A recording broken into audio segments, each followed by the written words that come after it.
So I mean, obviously, with the way that you've highlighted everything, we have an issue in South Africa. In your view, what is wrong with Project South Africa, and how can we make it work?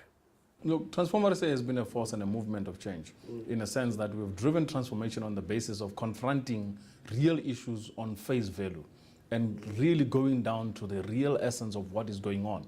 One of the very few successful movements that has gone into thematic spaces, for instance, IPPs.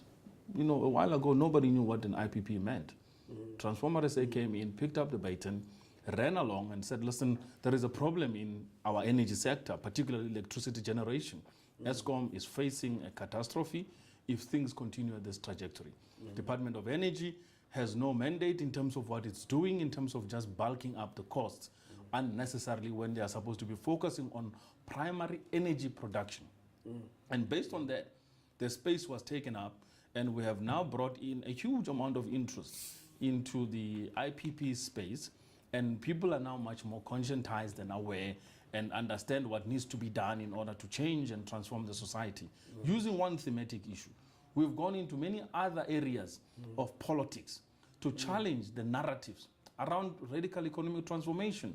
Until we started talking about radical economic transformation, it was just something that was seen from an aspect of saying it must be economic, it must be economic empowerment, without really talking about the aspect of transforming the economy in order to address radical economic transformation challenges, which we're sitting with: unemployment, joblessness, inequality, the aspect that the concentration of wealth in South Africa sits in the few hands. I mean, we speak very openly about it, and it's not something that we make up without backing it up with facts.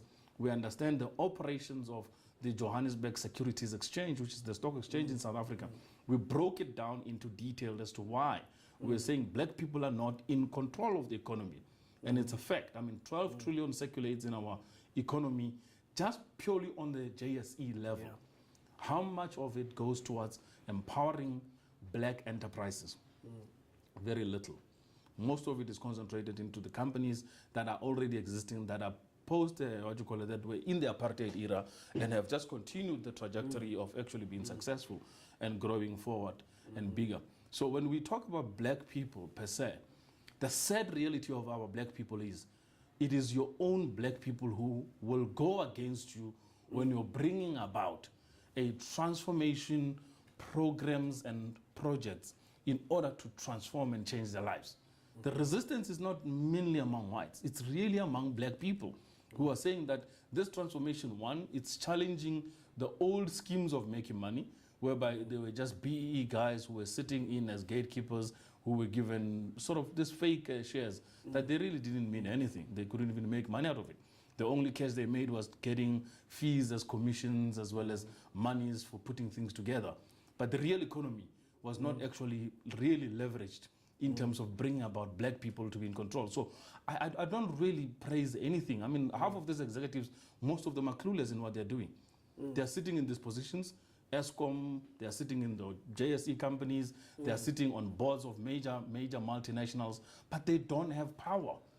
They cannot make decisions, they cannot make calls on what should be done with the capital that they're running in those companies. They can't even decide on basic things, like as in, who are we going to give a dishwashing tender or procurement in order to empower a small little business? Imagine.